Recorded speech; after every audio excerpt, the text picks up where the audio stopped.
बच्चों, आज हम सभी इस वीडियो में फणीश्वर नाथ रेणु द्वारा लिखी गई कहानी पहलवान की ढोलक पढ़ने जा रहे हैं।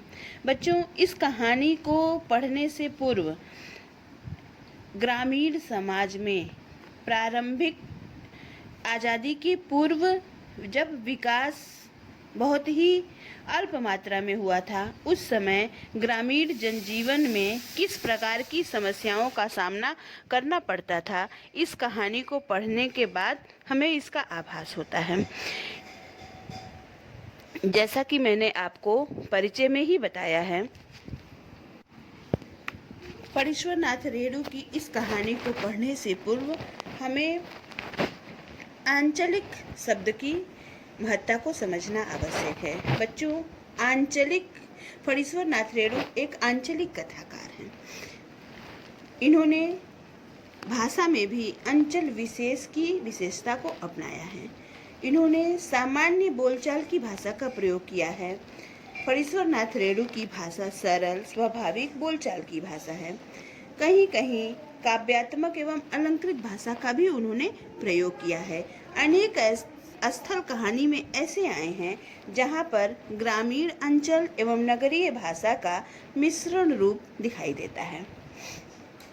बच्चों, अंचल का तात्पर्य होता है एक सीमित क्षेत्र की बोली। जैसे हम सभी भोजपुरी बोली से बहुत अधिक चिर परिचित हैं, तो भोजपुरी बोली जो है 5-6 जिलों की भाषा है। जैसे बिहार के 3-4 जिले और यूपी के 2-3 जिले, गोरखपुर, देवरिया, और बिहार में सिवान, छपरा, भागलपुर, ये इस एक सीमित भूभाग में बोली जाने वाली विशेष भाषा को आंचलिक भाषा कहते हैं। तो ये कहानी कहीं न कहीं एक आंचलिक संस्कृति को हम सभी के समक्ष प्रस्तुत करती है। पहलवान की ढोलक कहानी में एक और चीज़ भी हमको देखने को मिलती है कि लेखक ने ग्रामीण समाज में प्राचीन काल के आज़ादी के पूर्व या 19वीं सदी में 19 के दशक में जो विभिन्न महामारियों का प्रकोप है। बच्चों, आज आप शायद इस बात को बहुत ही व्यवहारिक रूप से समझ सकेंगे, क्योंकि आज कोरोना की महामारी हम सभी झेल रहे हैं। आपको आभास होगा कि मार्च माह से लेकर के अभी तक लगभग 6 महीने व्यतीत हो चुके हैं, परंतु हम इस महामारी से उबर नहीं पाए हैं और आगे आने वाले न जाने अभी कितने महीने ऐसे हैं जिसमें हमें इस महामारी का सामना करना पड़ेगा। तो इसी तरह से अभी, क्योंकि इसकी अभी वैक्सीन या दवा का विकास नहीं हुआ, इसी प्रकार गांव में प्राचीन समय में हैजा, मलेरिया, तपेदिक और कालरा और प्लेग जैसी महामारियों ने हमारे देश को बहुत ही त्रस्त किया हुआ है और उससे सामान्य जीवन बहुत ही अधिक भयभीत होता था। ग्रामीण समाज में शिक्षा का अभाव था, चिकित्सा सुविधाओं की पहुंच नहीं थी, तो ग्रामीण समाज इन सब बीमारियों को धार्मिक पक्ष से लेकर के जोड़ करके देखता था और इन सब बीमारियों के प्रकोप पर वो विभिन्न प्रकार की पूजा अनुष्ठानों का भी विधान करता था। ऐसे ही हैजा और प्लेग जैसी बीमारी का इस कहानी, मलेरिया और हैजे जैसी संक्रामक बीमारी का इस पहलवान की ढोलक नामक कहानी में वर्णन है। आइए हम सभी पढ़ते हैं पहलवान की ढोलक। जाड़े का दिन, अमावस्या की रात, ठंडी और काली। मलेरिया और हैजे से पीड़ित गांव, भयार्त शिशु। भयार्त बच्चों, भय धन आर्त, भय अर्थात डर और आर्त मतलब कांपना, यानी डर से कांपते हुए शिशु यानी पूरे गांव के, समूचे गांव के नर नारियों की तुलना लेखक ने भय से कांपते हुए एक शिशु से की है। भयार्त शिशु की तरह थर थर कांप रहा था। पुरानी और उजड़ी बांस फूस की झोपड़ी में अंधकार और सन्नाटे का सम्मिलित साम्राज्य था। लेखक के कहने का तात्पर्य है कि सभी के घर पुराने बांस और फूस की झोपड़ियों के बने थे, जिसमें अंधकार और सन्नाटा यानी रात्रि के समय प्रत्येक घर में बीमारी के कारण अंधकार और सन्नाटा छाया हुआ था। अंधेरा और निस्तब्धता, निस्तब्धता बच्चों नीरवता, शांति, मुर्दा शांति भी हम कह सकते हैं। चारों तरफ दिन प्रतिदिन गांव में हो रही मृत्यु के कारण समूचा गांव भय से कांप रहा था। चारों तरफ अंधकार छाया हुआ था और मृत्यु के भय से सभी चुपचाप थे। लेखक ने प्रकृति का भी मानवीकरण किया। कहते हैं, अंधेरी रात चुपचाप आंसू बहा रही थी, यानी रात्रि में लोग भय से अपने अपने घरों में कैद हो जाते थे और चुपचाप शांति पूर्वक केवल अश्रु बहाते थे। निस्तब्धता और करुण सिसकियों, रोते रोते वो अपनी पीड़ा एवं वेदना को सिसकियों में दबा लेते थे। यानी उनके अंदर इतनी हैजा और मलेरिया से उनकी शरीर इतने दुर्बल और क्षीण हो गए थे कि उनके अंदर इन बीमारियों से लड़ने की क्षमता भी समाप्त हो गई थी और अपनी दुख, पीड़ा और वेदना को प्रकट करने के लिए उनके पास शक्ति नहीं थी। वह चुपचाप अश्रु बहाते थे, कभी कभी सिसक लेते थे और कभी कभी आह भरते थे, परंतु वो जोर से रो भी नहीं सकते थे क्योंकि उनके शरीर में इतनी ताकत नहीं थी। आकाश में तारे चमक रहे थे, पृथ्वी पर कहीं प्रकाश का नाम नहीं। लेखक कहना चाहता है कि आकाश में तो तारे चमक रहे थे, परंतु धरती में चारों ओर अंधकार।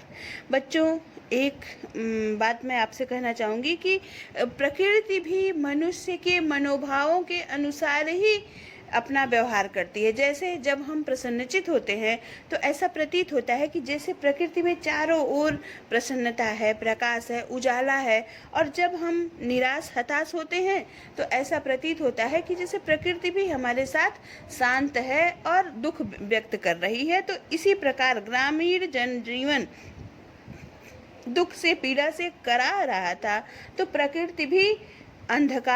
प्रकृति में भी चारों ओर अंधकार ही अंधकार प्रतीत हो रहा था। लेखक कहते हैं, पृथ्वी पर कहीं प्रकाश का नाम नहीं। आकाश से टूटकर यदि कोई भावुक तारा पृथ्वी पर जाना भी चाहता तो उसकी ज्योति और शक्ति रास्ते में ही शेष, यानी उसकी शक्ति रास्ते में ही समाप्त हो जाती थी और अन्य तारे उसकी भावुकता और असफलता पर खिलखिलाकर हंस पड़ते थे। लेखक के कहने का ये तात्पर्य है कि यदि कोई उन दुख से पीड़ित, भय से कांपते हुए जनजीवन को या नर नारियों को अगर कोई सांत्वना के दो बोल देना भी चाहता था तो वो भी उसमें असफल ही होता था। मैंने आपसे जैसा कि कहा कि हम मनुष्य की मनोस्थिति के अनुसार ही प्रकृति भी हम सभी का सहयोग करती है। यदि हम अपने मन से यदि हम दुखी हैं तो हमें प्रकृति भी चारों ओर दुखी ही दिखाई देती है। सियारों का क्रंदन, क्रंदन बच्चों रोना, आप जानते हैं गांव में जैसे सियार हुआ करते हैं।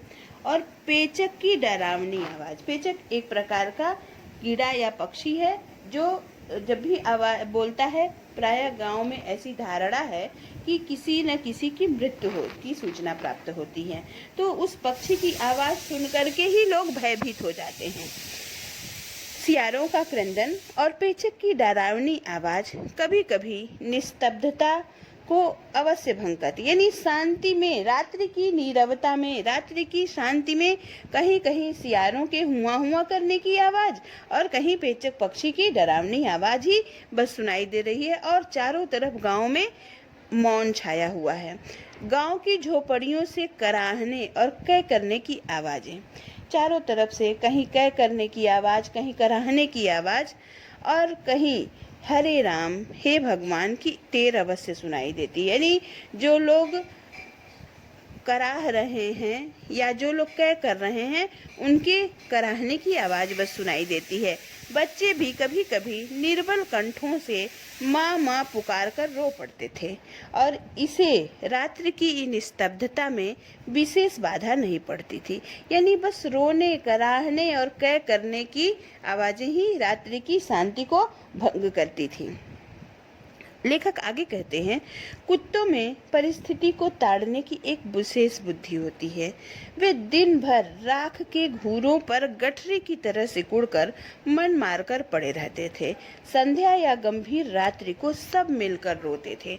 बच्चों, इस कहानी को आप जब ग्रामीण परिदृश्य को अपने सामने रख करके पढ़ेंगे तो आपको उसे सहजता से समझने में आसानी होगी।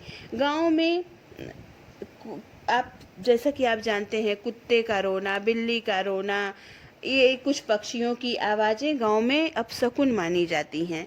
तो उन्हीं सब स्थिति, मैंने कहा कि फणीश्वर नाथ रेणु एक आंचलिक उपन्यासकार या आंचलिक कहानीकार हैं, तो उन्होंने एक ग्रामीण संस्कृति का सजीव चित्रण इस कहानी के माध्यम से हम सभी के समक्ष प्रस्तुत किया है। कहते हैं, कुत्तों के परिस्थिति की ताड़ने की एक विशेष बुद्धि होती है। वे दिन भर राख के घूरों में गठरी की तरह, गांव में जगह जगह राख के घूरे मतलब जहाँ पर लोग अपने घरों का कूड़ा फेंकते हैं, ऐसे स्थान पर कुत्ते दिन भर सिकुड़कर मन मारकर पड़े रहते हैं। परंतु संध्या काल यानी सायंकाल और रात्रि के समय में सभी मिलकर के एक साथ रोते हैं। इस प्रकार प्रकृति के साथ साथ पशु पक्षी भी वातावरण की भयावहता को बढ़ाते हैं। यानी मनुष्य जो हैजा और मलेरिया से पीड़ित होने के कारण कराह रहा है, तारे भी प्रकाश को धरती पर नहीं भेज पा रहे हैं। सियारों और एक तरफ सियारों और पेचक की डरावनी आवाज, तो दूसरे तरफ कुत्तों की रोने की आवाज, यानी संपूर्ण वातावरण जैसे भयाक्रांत था। समूचा वातावरण एक डरावनी स्थिति उपस्थित कर रहा था। रात्रि अपनी भीषणताओं के साथ चलती रहती है, यानी इन सारी विसंगतियों के साथ रात व्यतीत होती रहती है और गांव वालों के समक्ष जीवन जीने के लिए कोई उल्लास, कोई आशा की किरण उन्हें दिखाई नहीं देती है। आशा की किरण बस एक स्थिति में उन्हें दिखाई देती है और वह है पहलवान की ढोलक। रात्रि अपनी भीषणताओं के साथ चलती रहती है और उसकी सारी भीषणता को ताल ठोक कर ललकारती रहती थी सिर्फ पहलवान की ढोलक। करे रात्रि व्यतीत हो रही थी और चारों तरफ डर, अंधकार, अपशकुन, इन सब चीज़ों का, और रोना, कराहना, चीखना, कै करने की आवाज़, मृत्यु का कलरव चारों तरफ व्याप्त था। बस आशा की किरण उन ग्रामीण जनमानस को कहाँ से प्राप्त हो रही थी? पहलवान की ढोलक से। रात्रि अपनी भीषणताओं के साथ चलती रहती है और सारी भीषणता को ताल ठोक कर ललकारती रहती थी सिर्फ पहलवान की ढोलक। संध्या से लेकर प्रातः काल तक एक ही गति से बजती रहती, चटधा गिड़धा चटधा गिड़धा, यानी आजा भिड़ जा, आजा भिड़ जा। बीच बीच में चटाक चटधा, यानी उठा कर पटक दे, उठा के पटक दे। बच्चों, लेखक ने एक पहलवान की ढोलक के माध्यम से जैसे मानो उन मृत गांव में संजीवनी शक्ति भर रहा था। ढोलक की आवाज में उस गांव के नर नारियों में एक ऐसा उत्साह भर रहा था जिससे उन्हें अपने रोग से लड़ने की क्षमता प्राप्त हो रही थी। कह रहे हैं कि चटाक चटधा का तात्पर्य आजा भिड़ जा, यानी उन्हें रोग से लड़ने के लिए प्रेरित कर रहा था कि तुम लड़ो, हार मत मानो। और चटधा गिर जा यानी आजा भिड़ जा, यानी कि रोग से तुम लड़ो, उनसे हार मत मानो, अपना जीवन जीने की आस मत छोड़ो। और फिर चटाक चटधा यानी उठाकर पटक दो, यानी रोग को परास्त करो। इस प्रकार की आशा की एक किरण उस मृत गांव में संजीवनी शक्ति भरती थी पहलवान की ढोलक। यही आवाज मृत गांव में संजीवनी शक्ति यानी जीवन शक्ति का संचार करती थी। उस ढोलक की आवाज को सुन करके गांव वालों के सामने समूचा दंगल का दृश्य, दंगल माने कुश्ती का दृश्य सजीव हो उठता था, जिसमें एक पहलवान दूसरे पहलवान से भिड़ करके और किस प्रकार उसको परास्त करके अपनी विजय प्राप्त करता था। उसी दृश्य के माध्यम से गांव वालों को रोगों पर विजय प्राप्त करने की प्रेरणा मिलती थी। बहुत ही सुंदर कहानी है बच्चों। लुट्टन सिंह पहलवान, यूं तो वह कहा करता था, लुट्टन सिंह पहलवान को होल इंडिया भर के लोग जानते, होल इंडिया यानी पूरे भारत के लोग जानते हैं। बच्चों, लेखक ने विभिन्न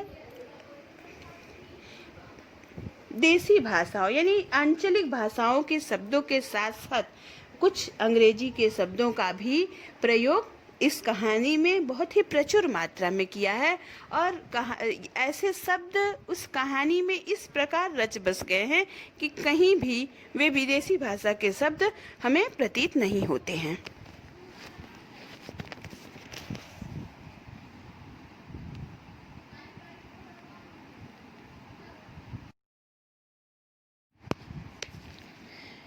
किंतु उसके होल इंडिया की सीमा शायद एक जिले की सीमा के बराबर ही हो, जिस जिले भर के लोग उसके नाम से अवश्य परिचित थे।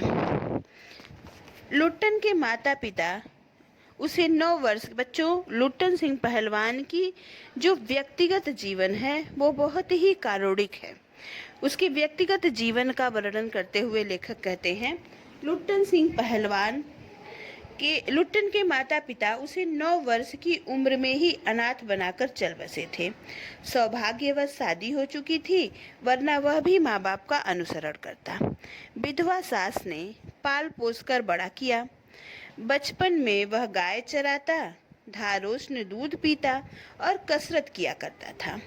गांव के लोग उसकी सास को तरह तरह की तकलीफ दिया करते थे। लुट्टन के सिर पर कसरत की धुन सवार थी। धारोष्ण बच्चों, जो दूध गाय या भैंस के थन से निकाला जाता है और वो कच्चा दूध जब दूध दूह करके निकाला जाता है तो वो गर्म दूध होता है।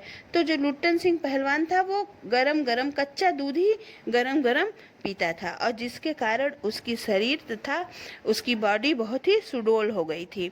लुट्टन सिंह के सिर पर कसरत की धुन लोगों से बदला लेने के लिए सवार हुई थी। नियमित कसरत ने किशोरावस्था में ही उसके सीने और बाहों को सुडौल तथा मांसल बना दिया था। जवानी में कदम रखते ही वह गांव में सबसे अच्छा पहलवान समझा जाने लगा। लोग उससे डरने लगे और वह दोनों हाथों को 45 डिग्री दूरी फैलाकर पहलवानों की भांति चलने लगा। वह कुश्ती भी लड़ता था। एक बार वह दंगल देखने गया। श्यामनगर मेला गया। पहलवानों की कुश्ती और दांव पेच देखकर उससे नहीं रहा गया। जवानी की मस्ती और ढोल की ललकारती हुई आवाज उसकी नसों में बिजली उत्पन्न कर दी। उसने बिना कुछ सोचे समझे दंगल में शेर के बच्चे को चुनौती दे दी। शेर के बच्चे एक पहलवान चांद सिंह रहता है, उसको उपाधि दी गई रहती है, टाइटल दी गई रहती। उसकी कुश्ती में वो अजेय था, इसलिए उसको विजेता के कारण शेर के बच्चे की उपाधि दी गई रहती है। बच्चों, कुश्ती या दंगल ये ग्रामीण परिवेश का एक प्रसिद्ध खेल है। आज जनसंचार माध्यमों के विकास के कारण इन सब क्षेत्रीय खेलों का एक तरह से लोगों में रुचि का अभाव हो गया है। परंतु प्राचीन समय में जब हमारे यहाँ संचार माध्यमों का विकास नहीं हुआ था तो लोग अपने मनोरंजन के लिए इन सब खेलों को बहुत चाव से खेलते और देखते भी थे। आप अभी जो नागपंचमी का त्योहार होता है उस दिन गांव में कुश्ती का आयोजन भी होता है। शेर के बच्चे का असल नाम था चांद सिंह। वह अपने गुरु पहलवान बादल सिंह के साथ पंजाब से पहले पहल श्यामनगर मेले में आया था। सुंदर जवान, अंग प्रत्यंग से सुंदरता टपक पड़ती थी। 3 दिनों में ही पंजाबी और पठान पहलवानों के गिरोह को के अपनी जोड़ी और उम्र के सभी पट्टों को पछाड़कर उसने शेर के बच्चे की टाइटल प्राप्त कर ली थी। इसलिए वह दंगल के मैदान में लंगोट लगाकर एक अजीब किलकारी भरकर छोटी दुल्की लगाया करता था। देसी नौजवान पहलवान उससे लड़ने की कल्पना से भी घबराते थे। अपनी टाइटल को सत्य प्रमाणित करने के लिए ही चांद सिंह बीच बीच में दहाड़ता फिरता था। श्यामनगर में दंगल और शिकार प्रिय वृद्ध राजा साहब उसे दरबार में रखने। अब चांद सिंह को शेर के बच्चे की टाइटल प्राप्त हो गई थी और वह अपने क्षेत्र के सभी पहलवानों को पछाड़ करके सबसे श्रेष्ठ पहलवान प्रमाणित हो गया था। इसलिए श्यामनगर के जो राजा साहब थे वो बहुत ही शिकार और इस प्रकार की कलाओं का सम्मान करते थे। वह शेर के बच्चे को अपने राज सरबार में सम्मानित पद देना चाहते थे और इसकी घोषणा करने ही वाले थे कि लुट्टन सिंह ने शेर के बच्चे को चुनौती दे दी। सम्मान प्राप्त चांद सिंह पहले तो किंचित उसकी स्पर्धा पर मुस्कुराया, फिर बाज की तरह टूट पड़ा। लुट्टन सिंह पहलवान चांद सिंह से उस क्षेत्र के बड़े बड़े पहलवान भी कुश्ती लड़ने से घबराते थे। ऐसे में लुट्टन सिंह की चुनौती पर चांद सिंह उसको मुस्कुराते हुए खेल की भांति उसे लेता है और उस पर बाज की तरह टूट पड़ता है। शांत दर्शकों की भीड़ में खलबली मच गई। पागल है पागल, सभी लुट्टन सिंह पहलवान को पागल घोषित कर रहे थे और कह रहे थे कि इतने बड़े और नामी पहलवान से लड़ने के लिए चुनौती देकर के लुट्टन ने अपने ही विरुद्ध काम किया है। कहते ये तो पागल है, मरा मरा, यानी गांव वाले सम्मिलित स्वर में एक बार ये कहते हैं कि अब तो इसे मरना ही है। पर वाह रे बहादुर, लुट्टन ने बड़ी सफाई से आक्रमण को संभाल कर निकल कर उठ खड़ा हुआ और पैतरा दिखाने लगा। राजा साहब ने कुश्ती बंद करवाकर लुट्टन को अपने पास बुलाया और समझाया। अंत में उसकी हिम्मत की प्रशंसा करते हुए 10 रुपए का नोट देकर कहने लगे, जाओ मेला देखकर घर जाओ। राजा साहब लुट्टन सिंह की प्रतिभा को समझ तो गए थे, परंतु वो चांद सिंह शेर के बच्चे से चुनौती नहीं देना चाहते थे। इसलिए उन्हें 10 रुपए का नोट उसे पारितोषिक के रूप में प्रदान किया और कहा, मेला देख करके तुम घर जाओ।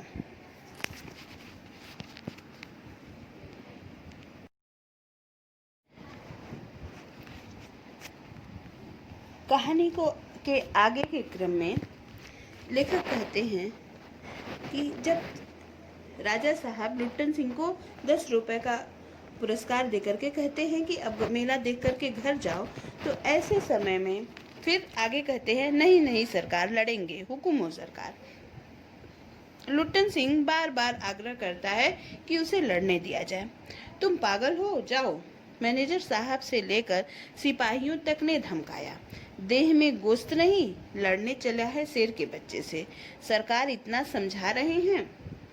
दुहाई सरकार, पत्थर पर माथा पटक कर मर जाऊंगा। उसे राजा साहब, उनके मैनेजर और अन्य सभी उनको सिपाही तक समझा रहे हैं कि तुम शेर के बच्चे को चुनौती मत दो, मेला देखो और घर जाओ।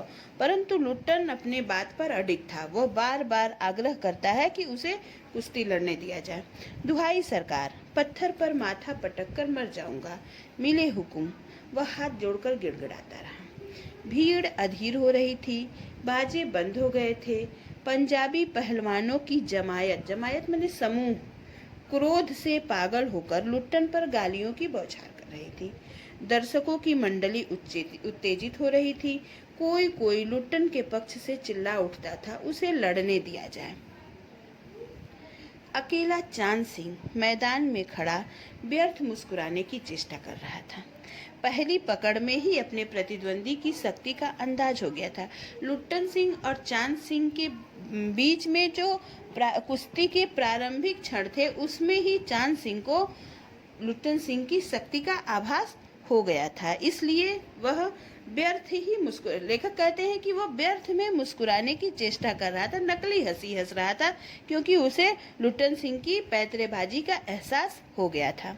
विवश होकर राजा साहब ने आज्ञा दे दी, लड़ने दो। बाजे बजने लगे, दर्शकों में फिर उत्तेजना फैली, कोलाहल बढ़ गया। मेले के दुकानदार दुकान बंद कर दौड़े।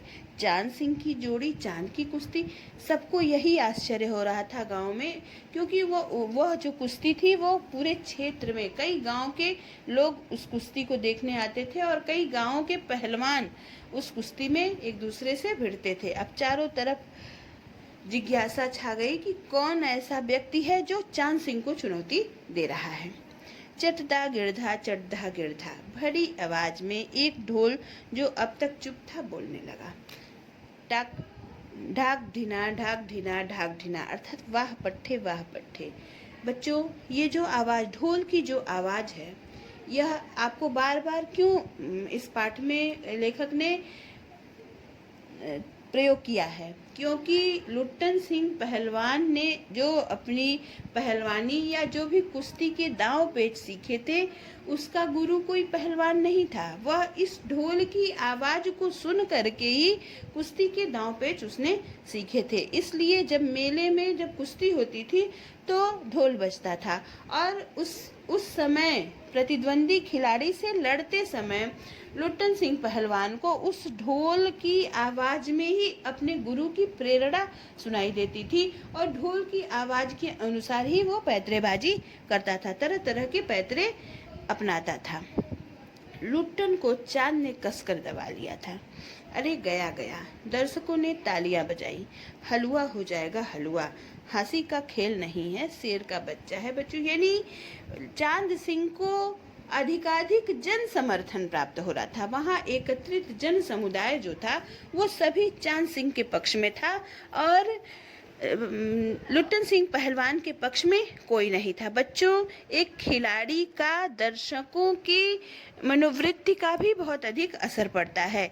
दर्शक जिस खिलाड़ी को प्रोत्साहित करते हैं उसको आगे बढ़ने की दर्शकों के प्रोत्साहन से प्रेरणा मिलती है, परंतु लुट्टन सिंह पहलवान इन सब चीज़ों से अप्रभावित हुए बिना वह अपना समूचा ध्यान केवल ढोल की आवाज़ पर ही केंद्रित रखता है। लुट्टन की गर्दन पर केहूनी डालकर चांद चित्त करने की कोशिश करने लगा। चित्त करना बच्चों, ये कुछ भाषा का प्रयोग जो है वो कुश्ती की एक तकनीकी भाषा है। कुश्ती में अपने प्रतिद्वंदी खिलाड़ी को परास्त करने की बात को चित्त करना कहते हैं, यानी उसको परास्त करके ढेर कर देना। लुट्टन की गर्दन पर केहूनी डालकर चांद चित्त करने की कोशिश कर रहा था। वहीं दफनादे बहादुर बादल सिंह अपने शिष्य को उत्साहित कर रहा था। लुट्टन की आंखें बाहर निकल रही थीं, उसकी छाती फटने फटने को हो रही थी। राजमत बहुमत चांद के पक्ष में, यानी राजा साहब भी और जनता भी सभी चांद के पक्ष में थे। लुट्टन के पक्ष में तो सिर्फ थी ढोल की आवाज। सभी चांद को शाबाशी दे रहे थे। लुट्टन के पक्ष में सिर्फ ढोल की आवाज ही थी। उसकी ताल पर वह अपनी शक्ति और दांवपेच की परीक्षा ले रहा था, अपनी हिम्मत को बढ़ा रहा था। अचानक ढोल की एक पतली आवाज सुनाई पड़ी, धाक धीना तिरकट धिना धाक धिना तिरकट धिना। लुट्टन को स्पष्ट सुनाई पड़ा, ढोल कह रहा था, दाव काटो बाहर हो जा, दाव काटो बाहर हो जा। मैंने आपको पहले ही कहा था कि लुट्टन जो अपने दाव पेच या कुश्ती में जो भी पैतरेबाजी दिखाता था वह ढोल की आवाज़ से। अब समूचा जनमानस यह स्वीकार कर लिया था कि चांद सिंह विजयी हो गया है। ऐसे समय में ढोल की एक आवाज से लुट्टन ने प्रेरणा ली और दाव काट करके बाहर हो गया, और वह चांद सिंह को परास्त करने की प्रयास करने लगा। बच्चों, इस प्रकार इस संपूर्ण व्याख्या के लिए पहलवान की ढोलक पाठ की संपूर्ण व्याख्या मैं 2 से 3 वीडियो में पूरा करने का प्रयास दो वीडियो में मैं इसको पूरा करने का प्रयास करूंगी। उसके बाद आगे आने वाले वीडियो में 2 में एक्सप्लेनेशन होगा, उसके बाद महत्वपूर्ण अंशों की व्याख्या और उससे संबंधित प्रश्नोत्तर। मेरा प्रयास रहेगा कि पूरे चैप्टर का संपूर्ण कवि परिचय से लेकर एक एक पंक्ति की व्याख्या, कवि परिचय, लेखक परिचय एक वीडियो में पूरी व्याख्या, 2 वीडियो में पूरी व्याख्या, 3 हो गए। फिर एक वीडियो में महत्वपूर्ण गद्यांश की व्याख्या 4, और एक वीडियो में प्रश्नोत्तर। 5 वीडियो में पूरे पाठ को समग्र रूप में मैं आप सभी के समक्ष प्रस्तुत करने का प्रयास करूंगी। धन्यवाद।